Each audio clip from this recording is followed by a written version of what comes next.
One of the thrills of reading this book is you deal with literacy not just as books and classics, but as cultural literacy.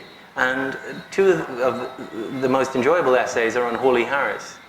And in particular, your analysis of the cartoon with the elephant, the rice elephant, and the starving bauxite donkey. And as you go through the analysis, it seems to me that you're deploying critical skills from literature, but on an image, which you do with Stanley's work and so on. But how many people would have noticed, for example, that the elephant is an Indian elephant because of the ears? Well, I mean, you admit that, you say yes, that yes. Dr. Richmond alerted you to that. Yes. And then, of course, the elephant on its tail is wearing Chetty's polka dot bow tie, which is another indicator. And as you correctly say, the energy in the cartoon is on Sam Hines' distressed glance over his shoulder. And once you have sort of unpacked this critically, it now seems a different cartoon, and not the cartoon that is being read by 98% of the population, because they just glance at it and they move on. And even more strikingly, in an essay that I had the honor of commissioning from you on Philip Moore, there's an analysis of bat and ball. And I mean, Philip Moore is not held in the proper esteem locally because of the Coffee Monument and so on. And I think your analysis of that bat and ball fantasy is quite astonishing.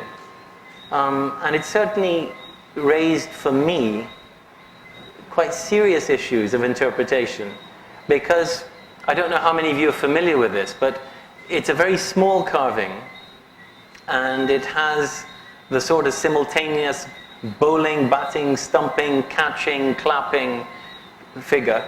So you get this rounded view of village cricket. And then there's this anomalous detail that most spectators would just have passed over. There's a fowl, and there's a cigarette tin. And can you just take it from there and explain what those are and why most people wouldn't pick them up? But these are the very, very important features of the Wim Manchester contest. These were obvious symbols, you know. The little cigarette tin had to have, you know, pork that was burning in it to, you know, scare away the coolie jumbies, because right. They wouldn't like that.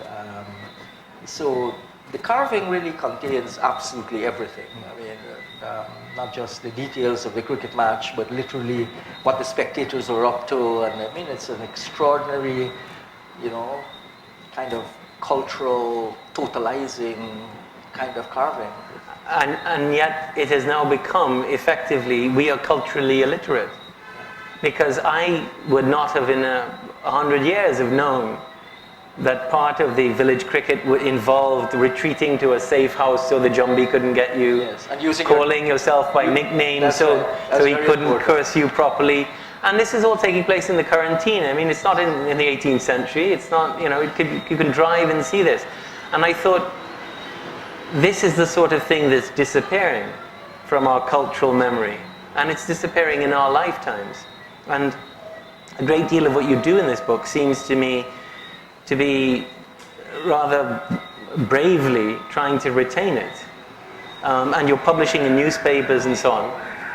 But what is your sense of the sort of wider scrutiny of the society towards these things? I mean, when you get to something like Stanley, and he's doing paintings that allude to De Chirico or something, that needs to be explained, otherwise people are just not going to pick it up. I mean, artists will pick it up. But is this disappearing completely? It's difficult, because what you're talking about is the kind of disappearing frames of reference. I mean, we have no reference out there anymore. And it comes back to the point which we were discussing earlier, that in point of fact, I mean, a lot of what you say about the writing on Philip and so, I mean, a lot of the magic is Philip's. I mean, he was very, very extraordinary, and my attraction